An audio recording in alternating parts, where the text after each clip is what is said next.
오늘 함께 우리가 읽으신 이 마태복음 25장 내용을 가지고 기다리는 자들이라는 제목으로 함께 은혜를 나누고자 합니다. 우리가 지금 대림절을 보내고 있습니다. 대림절은 한자 그대로 임하시기를 기다린다는 뜻입니다.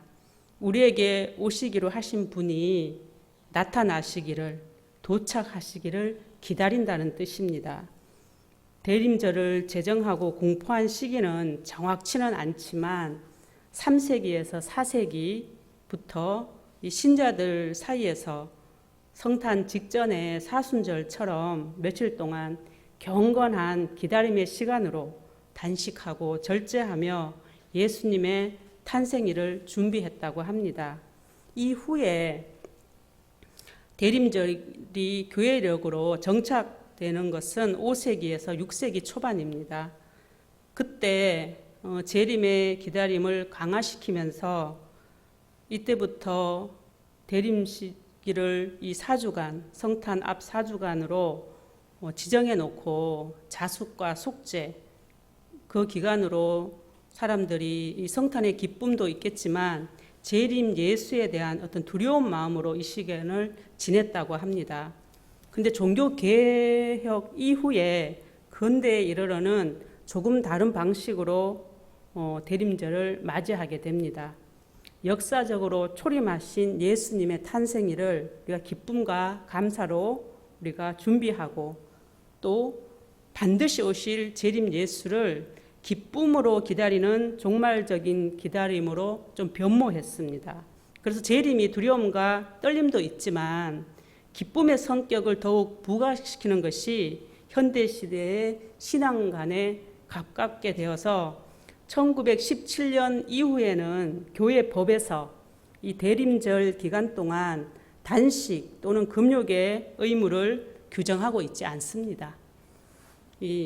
우리가 오늘 함께 읽었던 이 마태복음 25장의 내용을 이렇게 묵상하면서 이런 질문을 저 개인적으로도 해보았습니다.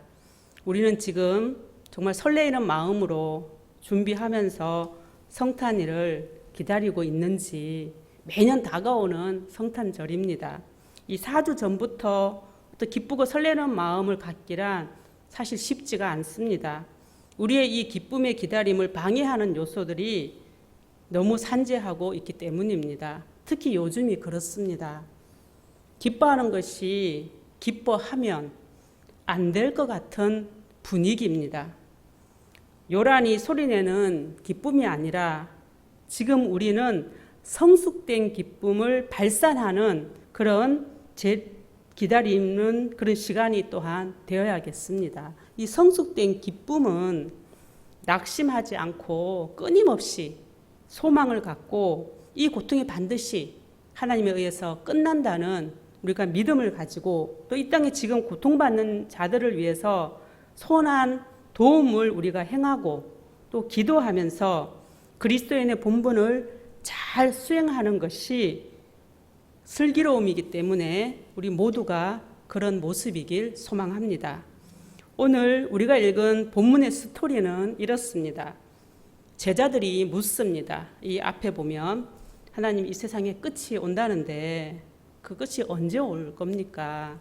그리고 이 땅에 끝나는 날에는 어떠한 모습이겠습니까? 그리고 우리같이 이렇게 옆에 있는 사람들은 어떻게 될 것입니까? 이렇게 묻습니다. 예수님의 답변은 이렇습니다.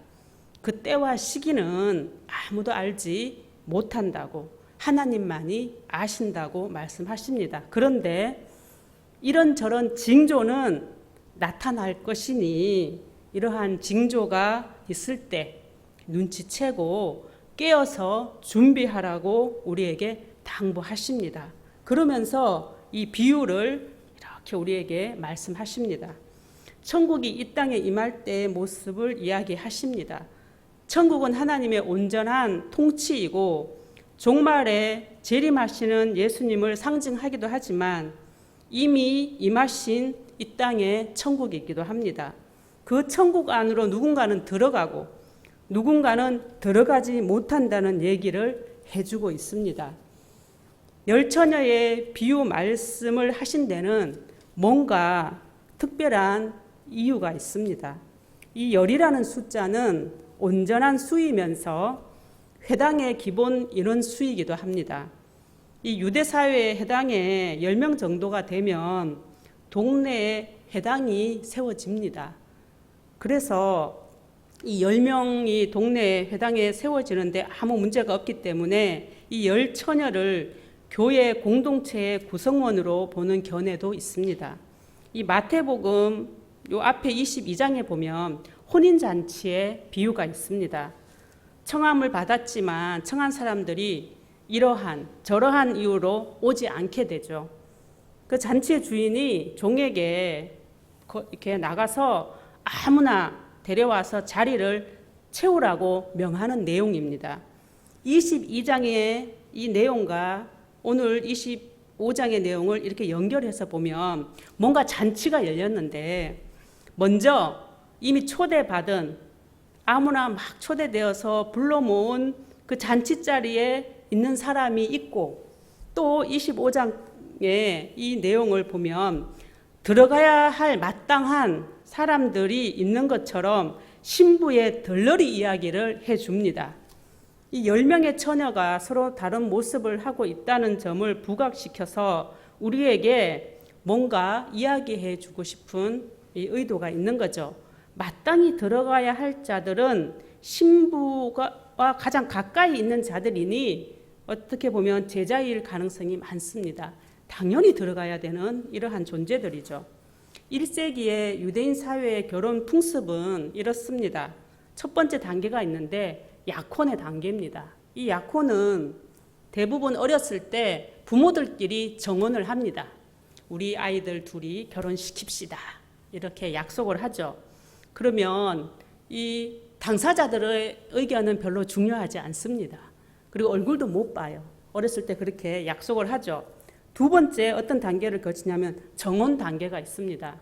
보통 남자아이들은 13살, 여자아이들은 12살이 되면 성인으로 간주를 합니다. 그래서 별 문제가 없고 서로의 마음이, 부모 마음이 변하지 않았으면 결혼할 사이로 간주가 돼서 남편과 아내로 이미 불려져요. 근데 결혼식을 아직 하지 않았기 때문에 함께 살 수는 없습니다. 그래서 만약에 이때 그렇게 불려졌는데 결혼을 안 치르게 되면 이혼했다고 얘기를 해요. 그래서 이 기간이 한 1년 정도 됩니다. 결혼식과 정혼의 상태가 1년이 지나면 결혼식을 하게 되죠. 세 번째 마지막 단계입니다. 결혼식입니다. 이 결혼은 이 정혼 기간 1년 후에 언제든지 치를 수 있는데 유대인들은 보통 결혼식을 밤에 치릅니다. 신랑이 자기 집에 아침부터 준비를 합니다. 잔치 준비를. 막 음식하고 막 이런 것들을 막 차려놓죠. 그리고는 저녁이 되면 친구들하고 신부의 집으로 찾아갑니다. 근데 이때 이제 신부 친구들이 들러리가 되는 거죠. 이 들러리들은 미리 뭔가를 준비하고 있어야 되는데 신랑이 이제 이렇게 집으로 올 때 안내하는 역할을 합니다. 근데 가끔 신랑이 잔치 준비가 뭐 너무 하다 보니까 늦어지고 또 개인적으로 피치 못할 사정이 있어서 늦어지는 경우가 종종 있었기 때문에 반드시 여분의 기름을 준비해야만 했습니다. 이것은 뭐 준비하고 안 하고 이런 문제가 아니라 당연히 준비되는 그러한 과정이었습니다. 그래서 등불을 달고 다닐 때 여분의 기름을 넣는 그릇을 늘 세트처럼 갖고 있었던 거죠.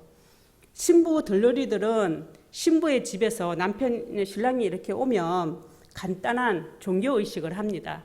그 후에 신랑과 신부와 함께 그 잔치집으로 갈 때도 그렇게 뭐 먼 거리는 아니었던 것 같습니다.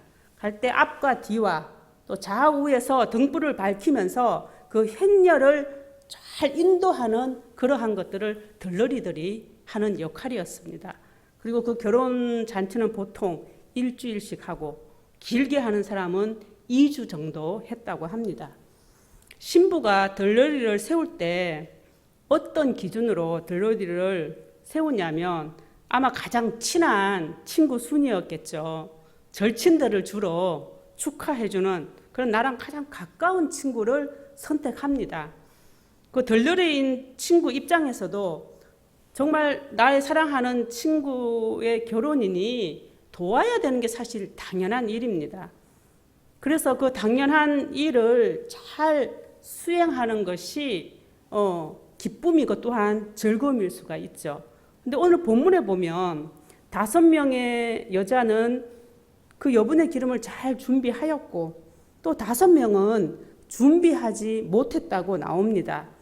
분명 신부가 당부했을 것 같아요. 왜냐하면 결혼하고 싶으니까 얼마나 오랜 시간 기다렸을 것이고 거절하지 않았으니 이걸 치르기 위해서는 이 덜리들에게 분명히 당부했을 것인데 5명은 그것을 따랐고 5명은 그렇게 하지 못했다는 겁니다. 사실 어려운 것도 아니라는 그러한 내용은 이 5 준비한 처녀가 말합니다. 밖에서 신랑 왔어요 이랬을 때 그 5 처녀가 우리에게 좀 줘 그랬더니 가서 사와. 이 가서 사오라고 하는 것은 구할 수 있다는 의미입니다. 불가능한 게 아니라는 거죠. 그래서 어떻게 보면은 이게 대단한 어떤 것이 아니라 마땅히 해놓고 충분히 준비할 수 있음에도 불구하고 안 한 겁니다. 대단히 큰 일이 아님에도 불구하고 그 작은 소홀함 때문에 큰 것을 잃어버리는 모습은 우리 주변에서도 종종 볼 수 있습니다. 덜러리라는 것은 똑같은 조건 가운데 너무나 다른 처지로 대처로 어떤 자는 복을 받고 또 어떤 자는 감당할 수 없는 저주가 임한다는 것을 우리는 오늘 본문을 통하여서 깊이 인식하고 우리의 삶을 조명해 볼 필요가 있습니다. 슬기로운 자와 미련한 자가 누구인지 겉으로는 사실 잘 판단이 서지 않습니다. 왜냐하면 덜러리들 보통 옷이 다 똑같아요.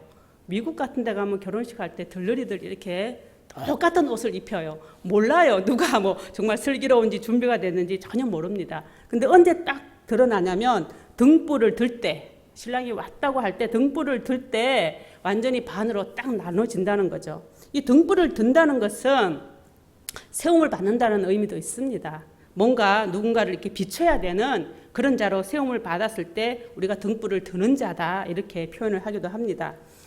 이 슬기로운 자는 대단한 거 한 거 없습니다. 그저 자신이 해야 할 것을 충실히 잘했을 그뿐입니다. 근데 그 원천에는 친구에 대한 애정이 있었겠죠. 이 결혼식이 잘 치러져서 정말 친구가 행복하게 살았으면 좋겠다라는 마음이 있었을 것입니다. 그들 또한 기다림에 지쳐서 사실 10명이 다 잤습니다. 하지만 당연히 준비해야 할 것을 준비했기 때문에 신랑을 맞이함에 별 문제가 없었던 것입니다. 근데 미련한 자들은 꼭 발에 불이 떨어져야 움직이는 그런 특성을 갖고 있습니다. 그런 자들은 자신의 힘으로 하지 않고 꼭 누군가의 도움을 요청합니다. 이렇게 불을 밝히고 세움을 받았을 때 그 준비되어지지 않으면 누군가를 인도하는데 사실 쓰임받지 못합니다. 그리고 우리가 뭔가 꼭 필요할 것 같아서 필요하지 않을 것 같아서 어떤 것들을 버리는 경우가 참 많아요. 지금 당장 필요할 것 같지 않아서. 근데 그것 때문에 생명을 잃을 수도 있을 만큼 중요한 거라고 생각이 되면 목숨값이라도 지불해서 구합니다.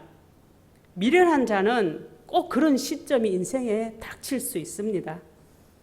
우리가 준비해야 될 것이 여기에서는 기름이라고 표현하는데 예전에 이 기름을 성령 충만 이렇게 표현한 분들도 계셨죠.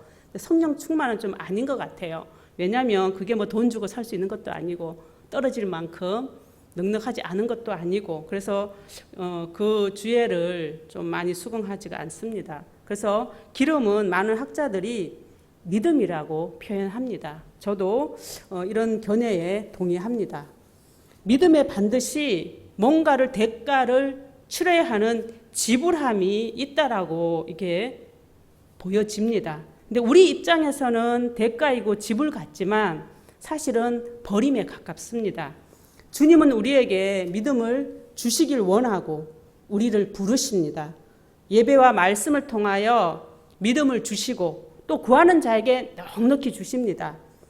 어렸을 때 시골에 보면 저녁에 이렇게 보면 집에서 이 집 저 집 소리가 이렇게 들려요. 누구야 빨리 밥 먹으러 들어와 이런 이제 막 엄마들 외침의 소리가 들리죠. 그러면 아이들이 그 놀다가 엄마 밥 먹으라는 소리에 막 집으로 달려가요. 그런데 어떤 아이들은 딱지치기, 구슬치기 이게 막 정신이 혹 나가가지고 밥 먹으러 안 가요.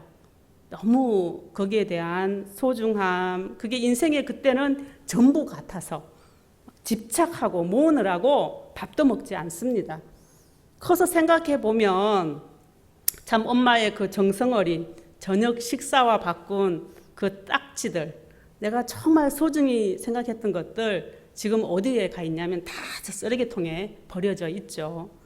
그때는 그것이 왜 그렇게 소중하고 중요했는지 모르지만 그것이 우리가 크고 나면 엄마의 그 식사보다 그것이 별거 아니었는데 내가 너무 그런 거에 집착했나 보다 깨닫는 순간이 옵니다. 믿음은 받고자 하는 자에게 자연스럽게 주시는 하나님의 선물입니다. 우리가 지불하는 값은 마치 버려지는 그 딱지와도 같습니다. 일찍 그것을 깨닫는 자는 슬기로운 자여서 쉽게 그것을 버립니다. 구원에 이르는 믿음을 소유하는데 더욱 힘을 씁니다. 그런데 미련한 자들은 그 딱지에 금칠을 해놓고 버리지 못합니다. 결국 죽음에 이르러서 정말 버리려 하니 갈등이 생길 수밖에 없죠. 망설이다가 정말 천국 잔치에 들어가지 못하는 저주를 받을 수도 있습니다. 많은 사람들이 이런 질문합니다. 믿음으로 구원받는데 죽기 1시간 전에 믿으면 되겠네요. 이런 사람들도 있습니다. 참 미련한 질문이죠. 우리의 죽음의 날이 언제인지 아는 사람이 있습니까? 슬기로운 자들은 자신의 위치를 잘 이해하는 자들입니다. 우리는 들러리들입니다. 신부가 아닙니다. 신부를 돕는 자들입니다. 인간은 자기의 본분이 있습니다. 이 땅에 태어난 목적이 있고 특히 택함받은 자들은 택함의 이유가 있습니다. 복음 안에서 내가 누구이며 하나님 안에서 나의 위치와 그리고 교회 안에서 나의 위치를 잘 알고 그 위치에 맞는 준비함이 꼭 필요합니다. 그리고 이 슬기로운 자들은 믿음이 무엇인지, 이 믿음의 속성에 대해서 이 진리가 요구하는 믿음이 무엇인지 바로 아는 자들입니다. 믿음의 이 속성에는 어떤 것이 있냐면 믿음은 고착된 상태가 아니고 무언가를 소비하고 발생하는 것이며 어떠한 작용을 하는 것입니다. 믿음은 반드시 결과물이 나옵니다. 믿음은 지속적으로 공급받는 것이고 또 믿음은 소멸될 수도 있습니다. 그래서 믿음은 보여지는 것입니다. 마치 등불이 기름에 의해서 타오르는 것처럼 믿는 그 자에게는 그 환한 타오름이 항상 지속되어 있기 때문입니다. 미련한 자는 자신의 위치를 모르는 경우가 참 많습니다. 심지어 신부보다 더 화려한 들러리 되고 싶어하는 자들도 많습니다. 자신을 성찰하기보다는 모든 책임을 외부로 돌리고 늘 불평하는 자들입니다. 대부분 사정들이 참 많아요. 너무 힘들다고 응답이 빨리 안 오고 기타 등등 아주 사유가 많습니다. 참 충분히 이해도 갑니다. 믿음의 가장 큰 적은 기다림입니다. 기다림만큼 우리를 지치고 힘들게 하는 것이 없을 것 같습니다. 이 땅에 많은 젊은이들이 대부분 믿음보다 이 기다림이 믿음에 밀리는 경우를 많이 경험합니다. 많은 젊은 여자들이 20세 이후에 믿음을 서로 약속하는 그런 것들이 깨지는 경험을 하게 됩니다. 우리나라의 모든 남자들은 군대를 갑니다. 저도 군대를 4년을 기다렸던 경험이 있습니다. 우리 때는 언약식 같은 거를 했어요. 그래서 친구들 모아놓고 반지를 줍니다. 반지를 주면서 나는 절대 변하지 않겠다고 서로 약속을 하죠. 근데 3년 6개월 또는 4년은 너무 긴 시간입니다. 거의 다 변합니다. 저는 4년을 꿋꿋이 기다렸습니다. 서로 약속을 했고 그 남자는 저에게 다 각서를 써주었어요. 나는 절대 변하지 않을 것이다.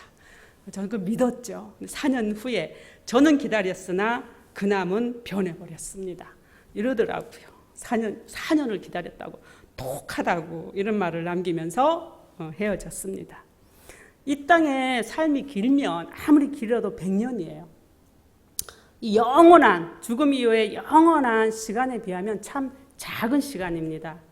이 땅의 이 작은 시간으로 우리가 영원한 생명이 주어진다는 것은 엄청난 결과입니다. 그러기에 아무리 기다림의 그 긴 시간이라도 끝이 있고 그 끝이 우리가 알고 있기 때문에 또한 견딜 수 있습니다. 그것을 믿는 믿음만 있다면 사실 불가능한 것이 아닙니다. 하나님께서는 우리에게 엄청나고 대단한 믿음을 요구하지 않습니다. 각자에게 주신 믿음의 분량이 있고 그 분량의 크기만큼 우리가 감당할 수 있을 만큼의 믿음을 요구하십니다. 초림하신 예수님은 반드시 이 땅에 오십니다. 예수님의 재림은 사실이고 변하지 않습니다. 우리는 깨어서 기다려야 됩니다. 깨어 있다는 그 의미는 불안하고 초조한 마음으로 기다리는 것이 아니라 침착하게 분별력을 갖고 기다리라는 의미입니다. 종말이 다가올수록 순종함을 막는 어려운 일들이 생길 수도 있기 때문에 마음이 막 갈라져서 온전한 믿음을 지키지 못하기 때문입니다. 이 5 처녀의 갈라짐은 온전치 못한 우리의 마음 상태를 표현하기도 합니다. 이 믿음이라는 것이 한 끗 차이일 때가 참 많아요. 하나님의 저울은 너무도 정확하셔서 0.1g의 무게도 측정이 가능하십니다. 믿는지 믿지 않는지 우리조차도 그 무게를 정확히 알지 못하지만 우리는 하나님은 정확히 구별하시고 알 수 있습니다. 우리의 순종과 불순종하는 마음이 늘 우리 속에 함께 공존한다면 절대 순종은 불가능합니다. 정확히 순종으로 옮겨지는 결단이 필요합니다. 이 0.1g의 차이로 천국인 하나님의 통치가 내 안에 이루어질 수도 있고 0.1g의 차이로 천국 밖으로 쫓겨나는 일도 있을 수 있습니다. 이 쓰임받고 버려지는 일이 없도록 우리 모두 슬기로운 판단을 하여 모두 천국 잔치에 들어가는 복을 누리시길 주의 이름으로 축원합니다. 이 땅에서도 천국을 사는 자들은 주님 오셔서 우리가 그 주님 오시는 날이 오늘이어도 되고 내일이어도 되고 아무런 상관없이 괜찮습니다. 오늘 나에게 맡기신 이 소소한 사명의 일들을 늘 성실히 잘 감당하고 또 늘 주님과 함께 동행하기 때문에 언제 오셔도 새삼스럽지가 않아요.